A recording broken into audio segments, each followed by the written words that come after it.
हिंगोली येथे 27व्या सब ज्युनियर राज्यस्तरीय फेन्सिंग स्पर्धेच्या दुसरे दिवशी स्पर्धक व पंच पदाधिकारी यांचा सन्मान व मेडल वितरण स्वागताध्यक्ष आमदार तथा हिंगोलीचे माजी खासदार हेमंत पाटील यांच्या हस्ते संपन्न झाले। महाराष्ट्र फेन्सिंग असोसिएशनच्या मान्यतेने आयोजित 27व्या सब ज्युनियर राज्यस्तरीय फेन्सिंग स्पर्धेचे हिंगोली येथील जिल्हा क्रीडा संकुल हॉल लिंबाळा मक्ता हिंगोली येथे दिनांक 8 ते ऑगस्ट 10 2 दिवसीय राज्यस्तरीय फेन्सिंग स्पर्धेचे उद्घाटन जिल्हाधिकारी राहुल गुप्ता यांच्या हस्ते करण्यात आले। यावेळी पोलीस अधीक्षक श्रीकृष्ण कोकाटे, उदय डोंगरे, क्रीडा अधिकारी आत्माराम बोतीकर, राष्ट्रीय फेन्सिंग खेळाडू आणि वनपाल संदीप वाघ, बंकट यादव, अशोक दुधारे, गंगासागर राजाराम पाबळे सरपंच लिंबाळा यांच्यासह अनेक मान्यवर उपस्थित होते।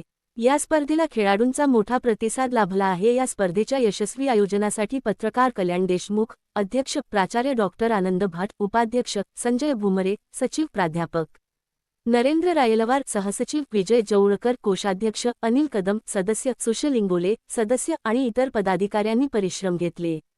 या स्पर्धेत सहभागी झालेल्या सर्व खेळाडूंनी उत्कृष्ट क्रीडा कौशल्य दाखवत आपले टॅलेंट सिद्ध केले।